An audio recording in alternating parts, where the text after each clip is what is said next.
Hi friends, good evening. YouTube channel பற்றி தான் பேச ஆசைப்பட்றேன். அதாவது யூடியூப் சேனல் ஃபஸ்ட்டு பார்த்தீங்கன்னா பேர் வந்து சரவணன் மினி சூப்பர் மார்க்கெட்டுன்னு வச்சுருந்தேன்.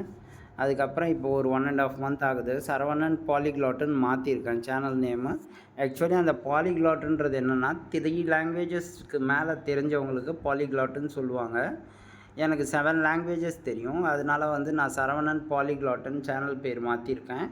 அது என்னென்ன லாங்குவேஜுன்னு பார்த்தீங்கன்னா இங்கிலீஷ், ஹிந்தி, தமிழ், மலையாளம், கன்னடா, துளு அண்ட் தெலுங்கு. பாலிக்லாட்டுன்றது அதனால தான் பேர் மாற்றுச்சு, மற்றபடி வேறு ஒன்றும் இல்லை. அதுதான் சொல்ல ஆசைப்பட்டேன். மினி சூப்பர் மார்க்கெட்டுன்றது அது எப்போ வேணாலும் ஐ மீன் பிஸ்னஸ் லாஸ் ஆகி இல்லாமல் போகலாம், இருக்கலாம். ஆனால் அந்த லாங்குவேஜஸ் வந்து நான் இருக்கிற வரைக்கும் என் கூடயே வரக்கூடியது. ஸோ அதனால் வந்து நான் இதை சொல்ல ஆசைப்பட்டேன். So bye.